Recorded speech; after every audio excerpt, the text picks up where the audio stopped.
സർവശക്തനായ ദൈവത്തിൻ്റെ അതിപരിശുദ്ധമായ നാമം വാഴ്ത്തപ്പെടുമാറാകട്ടെ. അല്പനേരത്തെ ധ്യാനത്തിനായി ഒരു വാക്യം വായിപ്പാൻ ആഗ്രഹിക്കുന്നു.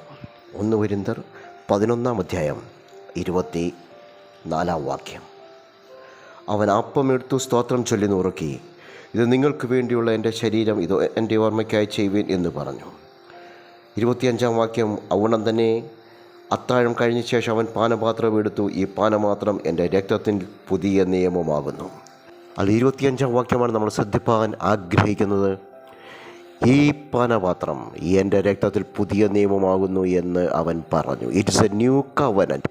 അതുവരെ ഇല്ലാത്തതായ ഒരു കവനൻറ്റ്, അതുവരെ ഇല്ലാത്തതായ ഉഭയസമ്മതം, അതുവരെ ഇല്ലാത്ത ഒരു എഗ്രിമെൻറ്റ് സർവശക്തനായ ദൈവം മനുഷ്യവർഗവുമായി വെക്കുകയാണ്, മനുഷ്യനുമായി വെക്കുകയാണ്. മനുഷ്യൻ്റെ ജാതിയോ മതമോ നോക്കാതെ, തൊലിയുടെ നിറം നോക്കാതെ, വർഗമോ വംശമോ നോക്കാതെ, എവിടെ ജനിച്ചു എന്ന്, എങ്ങനെ ജനിച്ചു എന്ന് നോക്കാതെ, മനുഷ്യൻ എന്നുള്ള ഒരൊറ്റ വ്യക്തിയുമായി, മനുഷ്യൻ എന്നുള്ളതായ ഒരൊറ്റ സമൂഹവുമായി, ഒരൊറ്റ വ്യക്തിയുമായി അവനൊരു ഉടമ്പടി, ഒരു എഗ്രിമെൻ്റ് വെക്കുകയാണ്. ഒരു എഗ്രിമെൻ്റ് എന്ന് പറയുമ്പോൾ നിങ്ങൾക്ക് വ്യക്തമായി മനസ്സിലാകും. നിങ്ങളുടെ പക്കൽ 1 ഏക്കർ വസ്തു ഉണ്ട് എന്നിരിക്കട്ടെ. ആരെങ്കിലും നിങ്ങളോട് ചോദിക്കുകയാണ്, നിങ്ങളുടെ പക്കൽ 1 ഏക്കർ വസ്തു ഉണ്ട് എന്നുള്ളതിന് എന്താണ് തെളിവ് എന്ന്. അപ്പോൾ നിങ്ങൾ സബ് രജിസ്ട്രാർ ഓഫീസിൽ എഴുതി ചേർത്ത, സബ് രജിസ്ട്രാർ ഓഫീസിൽ സർക്കാരുമായി വെച്ച എഗ്രിമെൻ്റ് അഥവാ മുദ്രപത്രം എടുത്തിട്ട് നിങ്ങൾ ഉയർത്തി കാണിച്ചിട്ട് പറയും, എൻ്റെ പക്കൽ 1 ഏക്കർ വസ്തു ഉണ്ട്. ആ വസ്തു ഉണ്ട് എന്നുള്ളതിന് ഉറപ്പാണ് നിങ്ങളുടെ പക്കൽ ഇരിക്കുന്ന മുദ്രപത്രം എങ്കിൽ, യേശു ക്രിസ്തുവിൻ്റെ രക്തം ഇന്ന് നമ്മുടെ മുമ്പാകെ, സ്വർഗത്തിൻ്റെ മുമ്പാകെ അതിപരിശുദ്ധ സ്ഥലത്തിരുന്നു കൊണ്ട് ഒരു കാര്യം ഉറപ്പിച്ചു പറയുന്നു, മനുഷ്യനുമായി ഒരു എഗ്രിമെൻ്റ് വെച്ചിരിക്കുന്നു. ഈ ദിവസങ്ങളിൽ, വരുന്ന ദിവസങ്ങളിലും നാം ചിന്തിക്കുന്നത്, നാം ധ്യാനിക്കുന്നത് ദൈവം വെച്ച എഗ്രിമെൻ്റ് എന്തൊക്കെയാണ് എന്നാണ്. അതിനു മുമ്പ് ഞാൻ ഓർപ്പിക്കട്ടെ, ഇത് വിശ്വാസത്തോടുകൂടെ ഏറ്റെടുക്കുക, അത് വിശ്വാസത്തോടുകൂടി അംഗീകരിക്കുക. നമ്മുടെ ജീവിതത്തിൽ സകലതും വിശ്വാസത്തിൽ മാത്രം അധിഷ്ഠിതമാണ് എന്ന് നാം തിരിച്ചറിയേണ്ടിയിരിക്കുന്നു. നിങ്ങളുടെ അക്കൗണ്ടിൽ ആയിരക്കണക്കിന്, 10,000-കണക്കിന്, ലക്ഷക്കണക്കിന്, കോടിക്കണക്കിന് എത്രയോ രൂപയുണ്ടെന്നിരിക്കട്ടെ, അത് നിങ്ങൾ അവിടെ ഇട്ടിരിക്കുന്നത് വിശ്വാസത്താലാണ്. വിശ്വാസത്താലാണ് എന്ന് പറയുമ്പോൾ ഭരിക്കുന്നവർ, അധികാരികൾ, അവർക്ക് വേണമെങ്കിൽ നിങ്ങളുടെ അക്കൗണ്ട് മരവിപ്പിക്കാം. അവർക്ക് വേണമെങ്കിൽ അതിൽ ഇനി നിങ്ങൾ എടുക്കരുത് എന്ന്, ഇത്ര രൂപ മാത്രമേ എടുക്കാവൂ എന്ന് ആവശ്യപ്പെടാം. നോട്ട് നിരോധന കാലത്ത് നാം വ്യക്തമായി തിരിച്ചറിഞ്ഞതാണ് എങ്കിൽ, നിങ്ങൾ നിങ്ങളുടെ തുക പോലും നിങ്ങൾക്കുണ്ട് എന്ന് പറയുന്നത് പോലും നിക്ഷേപിച്ചിരിക്കുന്നത് വിശ്വാസത്താലാണ്, സർക്കാരുള്ള, അധികാരിയുള്ള വിശ്വാസത്താൽ.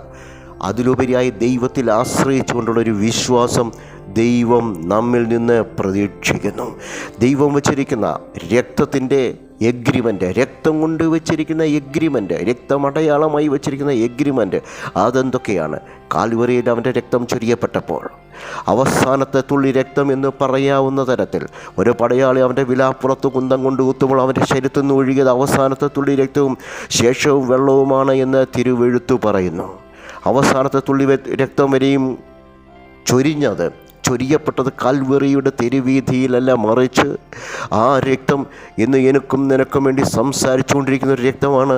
ആ രക്തം ഒരു എഗ്രിമെൻ്റാണ്. ആ എഗ്രിമെൻ്റ് ഒന്നാമതായി ഞാൻ സൂചിപ്പിക്കുവാൻ ആഗ്രഹിക്കുന്നത് 1 പത്രോസ് 1-18 വാക്യം. വ്യർത്ഥവും പിതൃപാരമ്പര്യമുള്ള നിങ്ങളുടെ നടപ്പിൽ നിന്ന് നിങ്ങളെ വീണ്ടെടുത്തിരിക്കുന്നത് പൊന്ന്, വെള്ളി മുതലായ അഴിഞ്ഞു പോകുന്ന വസ്തുക്കളെ കൊണ്ടല്ല, ക്രിസ്തു എന്ന നിർദോഷവും നിഷ്കളങ്കവുമായ കുഞ്ഞാടിൻ്റെ വിലയേറിയ രക്തം കൊണ്ടത്രേ.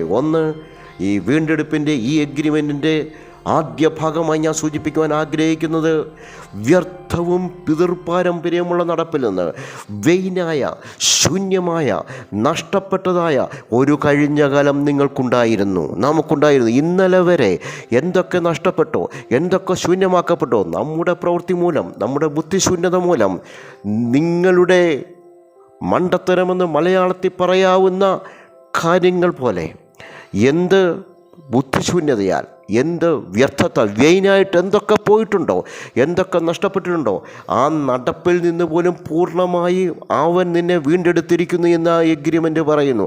അങ്ങനെയെങ്കിൽ കഴിഞ്ഞ നാളുകളിൽ നിൻ്റെ പ്രവൃത്തി മൂലം നഷ്ടപ്പെട്ടത്, ഇല്ലാതെയായിത്തീരുന്നത്, അത് ശാരീരികമാകട്ടെ, സാമ്പത്തികമാകട്ടെ, കുടുംബപരമാകട്ടെ, എന്താണ് എങ്കിലും അതിനെ വീണ്ടെടുപ്പാൻ എൻ്റെ ദൈവം സർവശക്തനാണ്.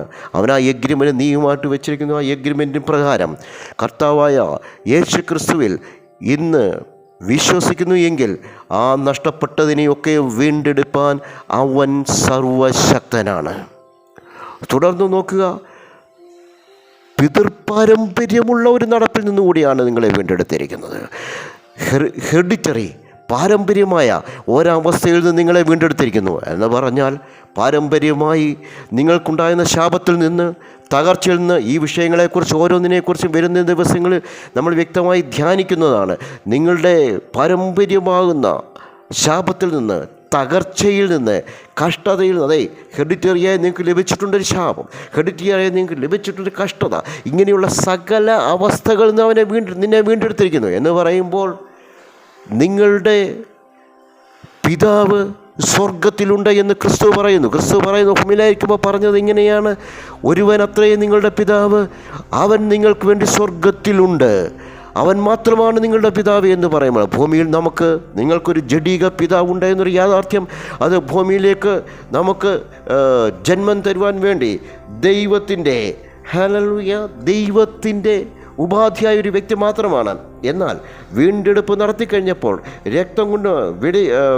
രക്തം കൊണ്ട് വാങ്ങിക്കഴിഞ്ഞപ്പോൾ ഒരു കാര്യം അവൻ പറയുകയാണ്: ഞാനും നീയുമായിട്ട് എഗ്രിമെൻ്റ് വെച്ചിരിക്കുന്നു, നിൻ്റെ പിതാവ് അവൻ്റെ പാരമ്പര്യമായിരിക്കും ഇനി നിനക്ക് ഉണ്ടാകുന്നത് എന്ന് പറഞ്ഞാൽ, ഒരു കാര്യം കൂടി ഓർമ്മിപ്പിക്കട്ടെ. അതിനോട് ചേർത്ത് എന്നോട് പലരും പറഞ്ഞിട്ടുണ്ട്, ഞങ്ങൾക്ക് ഈ അസുഖം പാരമ്പര്യമായി വന്നതാണ് എന്ന്. ഒരു വ്യക്തി ഒരിക്കൽ സൂചിപ്പിച്ചത് ഇങ്ങനെയാണ്: പാരമ്പര്യമായിട്ട് 45-ാമത്തെ വയസ്സാകുമ്പോൾ അവർക്ക് ഹാർട്ട് അറ്റാക്ക് ഉണ്ടാകും. ഈ ചെറുപ്പക്കാരന് ഹാർട്ട് അറ്റാക്ക് ഉണ്ടാകാതിരിക്കുവാൻ വേണ്ടി, കൊളസ്ട്രോളിൻ്റെ യാതൊരു അംശവും ശരീരത്തിൽ ഉണ്ടാകാതിരിക്കുവാൻ വേണ്ടി വളരെ ശ്രദ്ധയോടെ ജീവിച്ചു. എന്നിട്ടും 45-ാമത്തെ വയസ്സിൽ അവൻ അറ്റാക്ക് വന്നതിൻ്റെ കാരണം എന്ന് അവർ പറയുന്നത് അവരുടെ DNA ആണ്, അവരുടെ പാരമ്പര്യമാണ്. ദൈവത്തിൻ്റെ വചനം പറയുന്നു, ആ പാരമ്പര്യത്തിൽ നിന്നും നിന്നെ വീണ്ടെടുത്തിരിക്കുന്നു, ആ ഹെറിഡിറ്ററിയിൽ നിന്നും, ആ പാരമ്പര്യത്തിൽ നിന്നും നിന്നെ വീണ്ടെടുത്തിരിക്കുന്നു എന്ന് പറഞ്ഞാൽ, പാരമ്പര്യമായി വരുന്ന ഒരു അസുഖങ്ങൾ പോലും ഇന്ന് നിൻ്റെ ശരീരത്തിൽ തൊടുവാൻ ദൈവം അനുവദിക്കുക ഇല്ല. എന്തുകൊണ്ടെന്നാൽ, രക്തത്തിൻ്റെ ഉടമ്പടിയാൽ, രക്തത്തിൻ്റെ എഗ്രിമെൻറ്റിനാൽ അവൻ നിന്നെ വീണ്ടെടുത്തിരിക്കുന്നു. ഇറ്റ്സ് എ ന്യൂ കവനൻറ്റ്, പുതിയ കവനൻ്റാണ്, ഇതുവരെ ഇല്ലാത്തതായ ഒരു കവനൻറ്റ്. ഈ കവനൻറ്റിൽ ദൈവം നിന്നെ വിലയ്ക്ക് വാങ്ങിയിരിക്കുന്നു എങ്കിൽ, ഇന്ന് പകൽക്കാലം ഈ ദിവസം തിരിച്ചറിയുക, ഇത് വീണ്ടെടുപ്പിൻ്റെ ദിവസമത്രേ. ആ തിരിച്ചറിവിൽ നിന്നുകൊണ്ട് ജീവിക്കുവാൻ ദൈവം നമ്മെ സഹായിക്കട്ടെ. ഈ വചനങ്ങൾ നിങ്ങൾക്ക് അനുഗ്രഹമായിരിക്കുന്നു എന്ന് ഞാൻ വിശ്വസിക്കുന്നു. നിങ്ങൾക്ക് അനുഗ്രഹമായി തോന്നുന്നുവെങ്കിൽ ഇത് മറ്റുള്ളവരിലേക്ക് ഷെയർ ചെയ്യുക. അങ്ങനെ ദൈവത്തിൻ്റെ പ്രവൃത്തി പൂർത്തീകരിക്കുവാൻ നമുക്ക് ഇടയായി തീരുമാറാകട്ടെ. ഒപ്പം നിങ്ങളുടെ പ്രാർത്ഥനാ വിഷയങ്ങൾ കമന്റ് ബോക്സിലിടുക. ദൈവം നമ്മെ ഏവരെയും ധാരാളമായി അനുഗ്രഹിക്കട്ടെ. വരും ദിവസങ്ങളിലും ഈ സന്ദേശം തുടരുവാൻ കർത്താവിൽ ആഗ്രഹിക്കുന്നു.